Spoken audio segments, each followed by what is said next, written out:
Hello, welcome to a unit on mathematical expectation.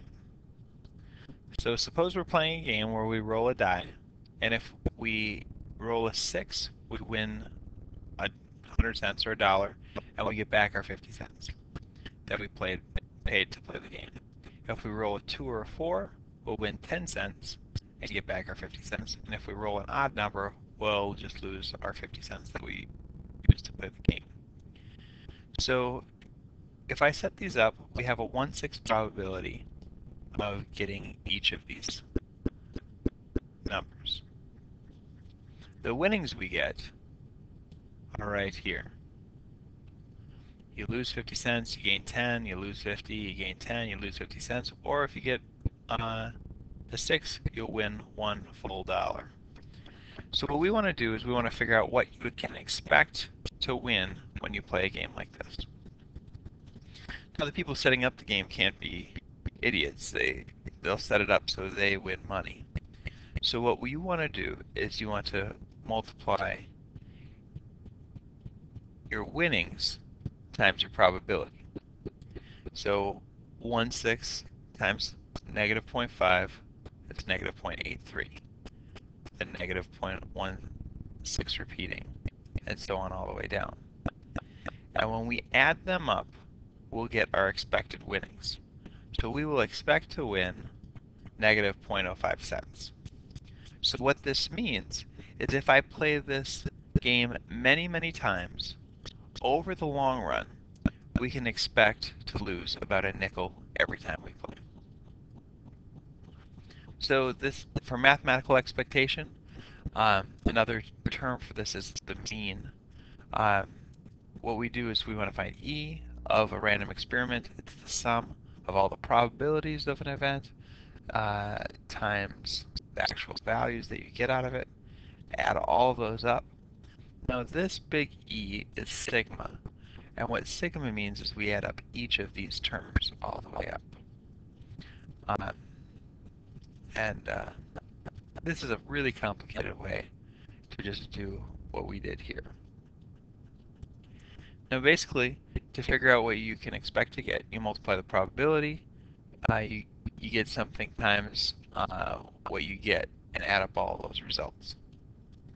So in this situation, the probability of a certain archer, say, is 0.2 of getting in gold, 0.36 in getting in red, and so on, and these are the points you can get.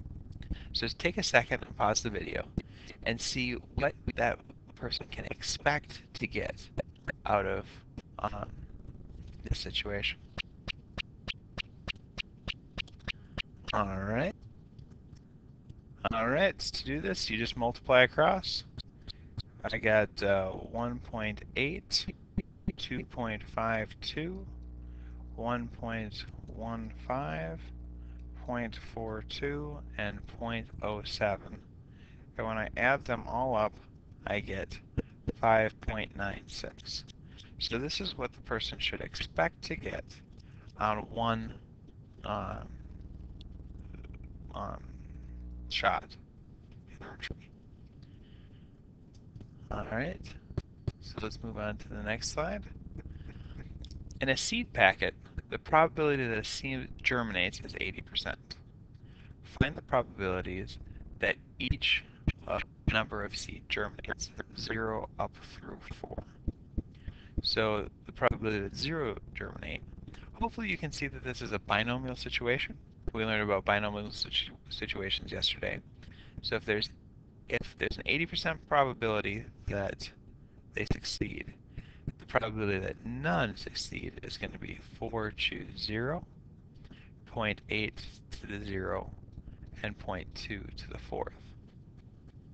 Probability that 1 succeeds is going to be 4 choose 1 times 0.8 to the 1st, 0.2 to the 3rd, then 4 choose 2, 0.8 squared, 0.2 to the 2nd, 4 choose 3, 0.8 to the 3rd, 0.2 to the 1st, and then finally 4 choose 4, 0.8 to the 4th, I guess times 0.02 to the 0. Alright, So now let's figure out the actual probability. Alright, now we actually did a problem that was really similar to this, just the numbers were flipped around. So 0.0256, 0.1536, and 0.4096 for the last two. So how many plants can we expect to germinate? So now what we have to do is multiply our x value times the probability, and for each case here. So let's take a second and figure that out. So 0 times this, that's pretty easy. You get 0. 1 times that is 0.0256. 2 times, so we have 2 times 0.1536 will give us 0.3072. 3 times 0.4096 will give us 1.2288, and 4 times 0.4096. Do that again. 4 times 0.4096. That's 1.6384.